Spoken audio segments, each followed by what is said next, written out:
साथी हाथ बढ़ाना। एक अकेला थक जाएगा, मिलकर बोझ उठाना। साथी हाथ बढ़ाना।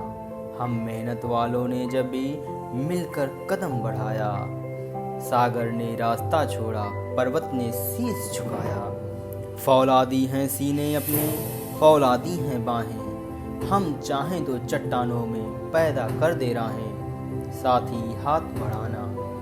मेहनत अपने लेख की रेखा, मेहनत अपने लेख की रेखा, मेहनत से क्या डरना। कल गैरों की खातिर की, आज अपनी खातिर करना। अपना दुख भी एक है साथी, अपना दुख भी एक है साथी, अपना सुख भी एक। अपनी मंजिल सच की मंजिल, अपना रास्ता ने। साथी हाथ बढ़ाना। साथी हाथ बढ़ाना। एक से एक मिले तो कतरा, एक से एक मिले तो कतरा बन जाता है दरिया। एक से एक मिले तो जर्रा बन जाता है सहरा। एक से एक मिले तो राई, एक से एक मिले तो राई बन सकती है पर्वत। एक से एक मिले तो इंसान बस में कर ले किस्मत। साथी हाथ बढ़ाना। साथी हाथ बढ़ाना। साथी हाथ बढ़ाना।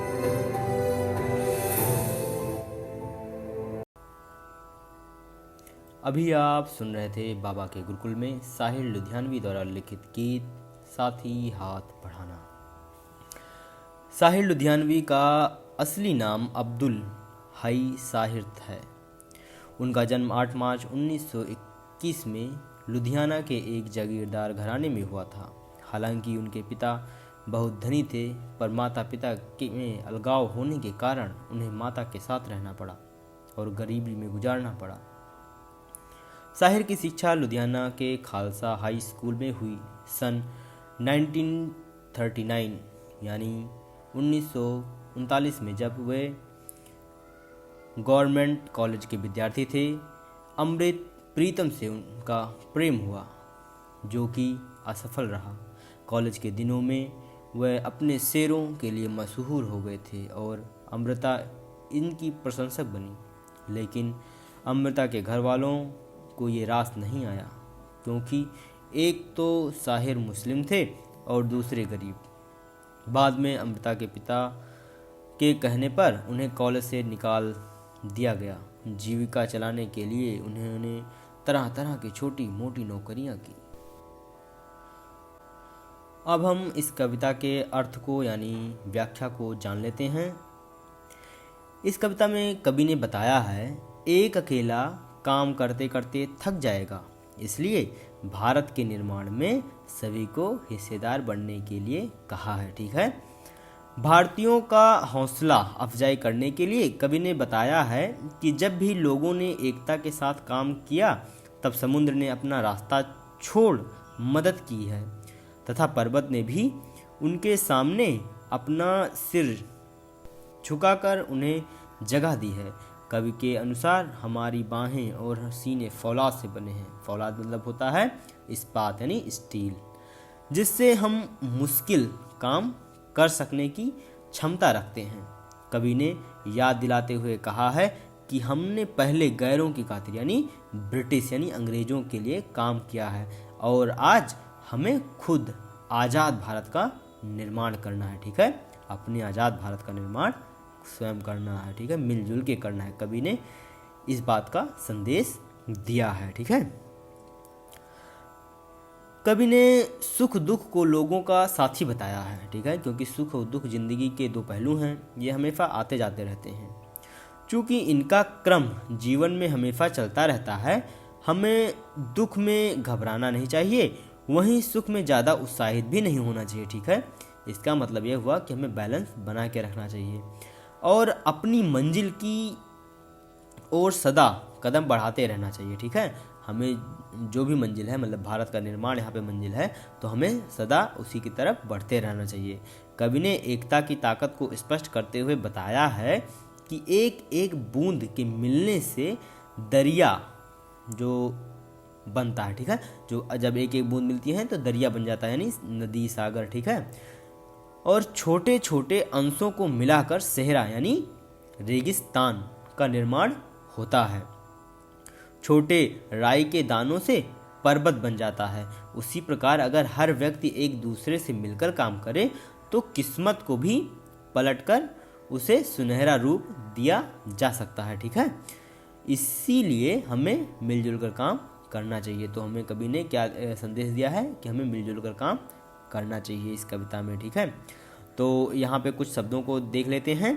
फौलादी मतलब जैसे हमने बताया कि इस्पात होता है, और थक जाना मतलब टायर्ड होना। ठीक है, और बोझ का मतलब होता है भार, और सागर का मतलब होता है समुद्र। पर्वत का यूज किया गया है यहाँ पे, तो पर्वत मतलब होता है पर्वत यानी माउंटेन, और यहाँ पे शीश का उपयोग किया गया है कविता में, तो शीश का मतलब होता है हमारा सर। ठीक है, फौलादी जैसा कि हमने बता दिया है कि इस्पात होता है। चट्टानों मतलब होता है शिला यानी रॉक्स। ठीक है, और गैरों मतलब होता है पराये। गैरों का यूज किया गया है यहाँ पे कल गैरों की खातिर की, तो उसका मतलब गैरों का मतलब होता है पराये। ठीक है, खातिर मतलब होता है सेवा मतलब सर्विस, किसी की सेवा करना।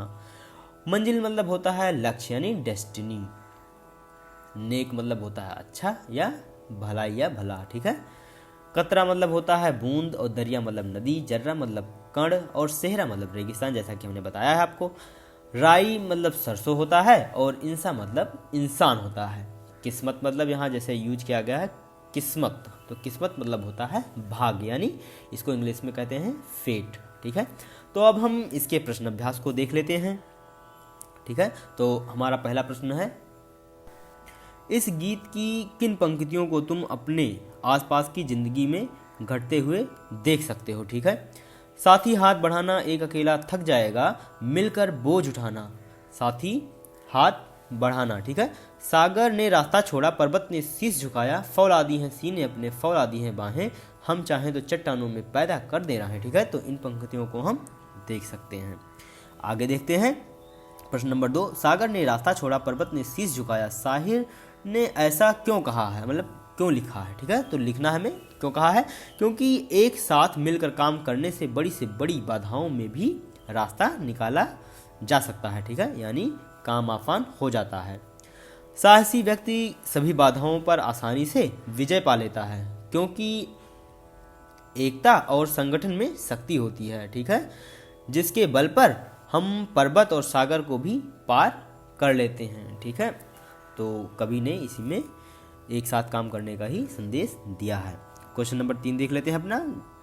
गीत में सीने और बाहों को फौलादी क्यों कहा गया है। ठीक है, यानी इस्पात यानी स्टील का क्यों कहा गया है, क्योंकि हमारे इरादे मजबूत हैं, हमारे बाजुओं में अपार शक्ति है, हम ताकतवर हैं, हम बलवान हैं। हमारी बाहें फौलादी इसीलिए भी हैं कि इसमें असीम कार्य क्षमता का पता चलता है। हमारी बाजुएं काफ़ी शक्तिशाली भी हैं। ठीक है, जैसे कोई काम करना होता है तो हम अपने बाजुओं से ही अक्सर करते हैं, और सीने हमारे उसमें सहयोग करते हैं। ठीक है, तो कवि ने इसी बात को बताया है।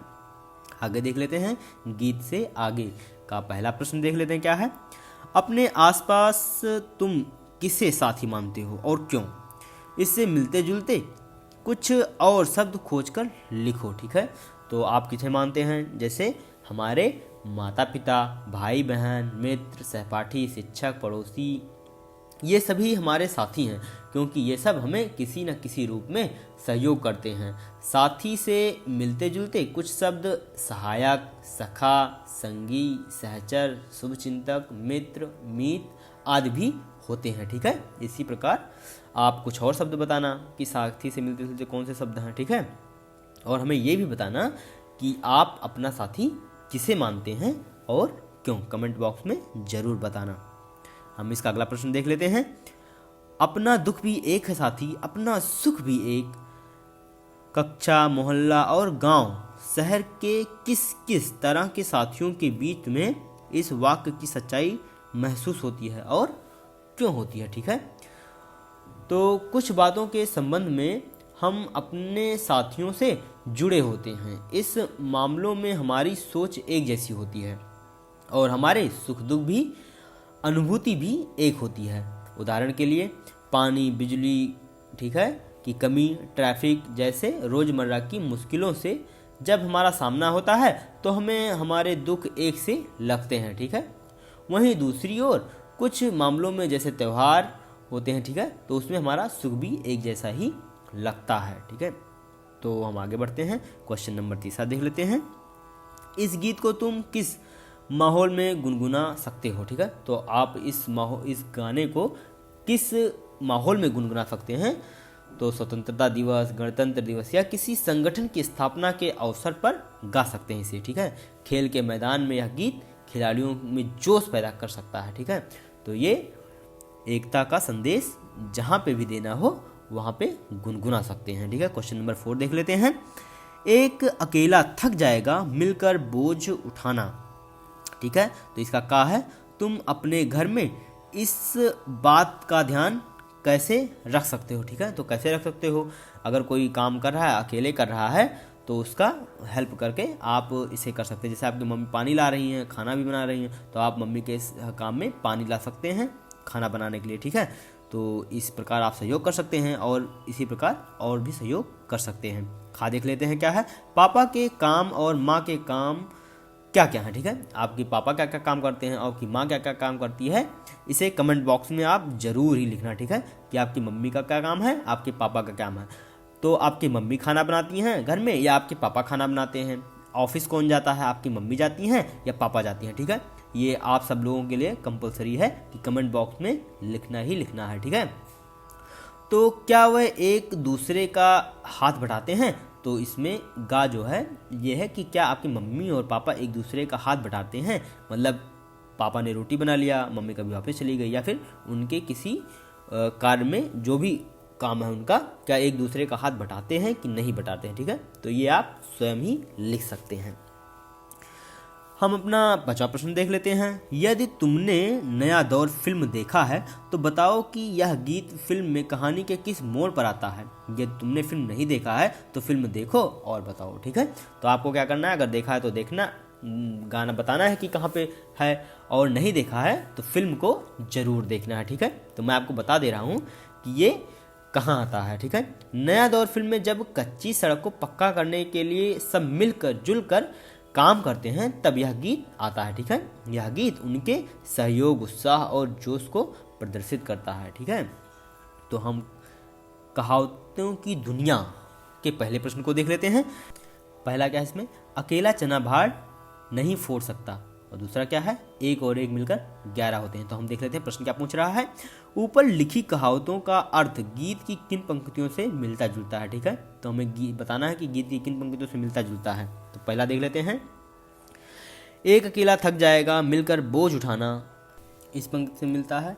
और दूसरा देख लेते हैं किस पंक्ति से मिलता है, तो दूसरा है, एक से एक मिले तो कतरा बन जाता है दरिया, एक से एक मिले तो जर्रा बन जाती है सेहरा, एक से एक मिले तो राई बन सकती है पर्वत, एक से एक मिले तो इंसान बस में कर ले किस्मत, ठीक है, इन पंक्तियों से मिलता है।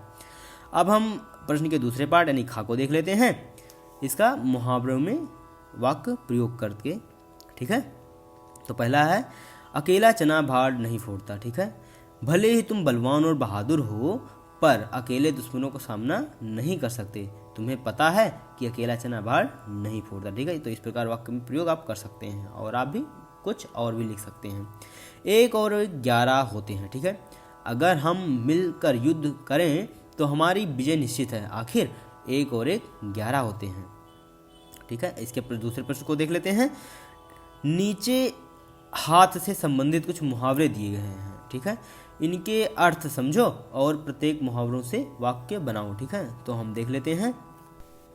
तो पहला क्या है, हाथ को हाथ न सूझना, मतलब इसका वाक्य में प्रयोग कर लेते हैं, बिजली चली जाने के बाद इतना अंधेरा हो गया कि हाथ को हाथ नहीं सूझ रहा था, ठीक है। दूसरा देख लेते हैं, हाथ साफ करना, ठीक है, तो हाथ साफ करना का वाक्य में कैसे प्रयोग होगा, मौका मिलते ही चोर ने गहनों पर अपना हाथ साफ कर लिया, मतलब चोरी कर लिया, ठीक है। आगे देखते हैं, तीसरा क्या है, हाथ पैर फूलना, इसका वाक्य में प्रयोग कैसे कर सकते हैं, पुलिस को देखकर चोर के हाथ पैर फूल गए, मतलब चोरी किया था तो हाथ पैर तो फूलना ही था, तो ठीक है, इसका इस प्रकार आप वाक्य में प्रयोग कर सकते हैं। चौथा क्या है, हाथों हाथ लेना, ठीक है, इसका वाक्य में प्रयोग कैसे होगा, नई किताब के बाजार में आते ही उस सब ने उसे हाथों हाथ लिया, मतलब तेजी से किताब बिक गई। आगे देख लेते हैं, 5वां, हाथ लगाना। हाथ लगाना क्या होता है? तुम नहीं जान सकते कि कितने इंतजार के बाद यह इनामी राशि मेरे हाथ लगी है। ठीक है, तो क्या हाथ लगना मतलब किसी कुछ चीज का मिलना होता है। आगे हम देख लेते हैं भाषा की बात। भाषा की बात का पहला प्रश्न क्या है? हाथ और हस्त एक ही शब्द के दो रूप हैं। हाथ और हस्त क्या हैं? एक ही शब्द के दो रूप हैं। नीचे दिए गए शब्दों में हस्त और हाथ छिपे हैं। शब्दों को पढ़कर बताओ कि हाथों का इनमें क्या काम है। ठीक है, हाथ घड़ी, हथौड़ा, हस्तशिल्प, हस्तक्षेप, निहस्था, हथकंडा, हस्ताक्षर, हथकरघा। ठीक है, तो इनमें हमें बताना है कि हाथ का क्या काम है। तो पहले देख लेते हैं हाथ घड़ी। हाथ घड़ी हाथ की कलाई पर पहनी जाती है। ठीक है, तो इसमें कलाई का उपयोग होता है घड़ी बांधने के लिए। ठीक है, मतलब हाथ। अगला देख लेते हैं हथौड़ा। एक ऐसा लोहे का औजार जिसे हाथ से पकड़कर चलाया जाता है। ठीक है, हस्तशिल्प। इस शिल्पकारी के हाथ यानी हस्त से किया जाता है। जो शिल्पकारी मतलब जो करते हैं उनके हाथ से किया जाता है। हस्तक्षेप मतलब हस्तक्षेप, किसी कोई कार्य हो रहा है उसके बीच में हस्तक्षेप करना यानी बीच बचाव करने के लिए। इसका अर्थ है दखल देना। निहस्था मतलब निहत्था क्या होता है? जिसके हाथ में कोई हथियार न हो उसे निहत्था कहते हैं। हथकंडा किसी कार्य को पूरा करने के लिए अनुचित तरीका अपनाने को हथकंडा कहते हैं। इसमें भी हाथ का कार्य नहीं है। इसमें मतलब जो है कि किसी हाथ का कार्य नहीं है, बस इसमें क्या करते हैं कि हथकंडा अपनाते हैं। हस्ताक्षर हाथ से अपना नाम लिखकर किसी कार्य हेतु स्वीकृति देना, उसको क्या बोलते हैं? हस्ताक्षर बोलते हैं। ठीक है, हथकरघा देख लेते हैं। हथकरघा से किए जाने वाले छोटे मोटे उद्योग धंधे जैसे चरखा चलाना, कपड़ा बुनना, टोकरी बुनना आदि होता है, तो उसी का बोलते हैं हथकरघा। ठीक है, आगे देख लेते हैं हमारा क्वेश्चन नंबर 2। इस गीत में पर्वत, शीश, रास्ता, इंसान शब्दों का प्रयोग हुआ है। इन शब्दों के प्रचलित रूप लिखो। ठीक है, तो हमें इनके प्रचलित रूप लिखना है। ठीक है, पर्वत का प्रचलित रूप क्या है? पहाड़ या पर्वत। ठीक है, शीश का प्रचलित रूप क्या है? शीश या सिर या माथा। और रास्ता का रास्ता यहाँ पे लिखा था, कविता में क्या लिखा था? रास्ता। रास्ता तो का जो प्रचलित रूप है वो क्या है? रास्ता। इंसान का इंसान या मनुष्य प्रचलित रूप है। ठीक है, हम अपने अगले प्रश्न को देख लेते हैं। ये हमारा क्वेश्चन नंबर 3 है। कल गैरों की खातिर की, आज अपनी खातिर करना। इस वाक्य को गीतकार इस प्रकार कहना चाहता है: तुमने कल गैरों की खातिर की मेहनत, ठीक है, कि आज तुम अपनी खातिर करना। इस वाक्य में तुम करता है जो कि गीत की पंक्ति में छंद बनाए रखने के लिए हटा दिया गया है।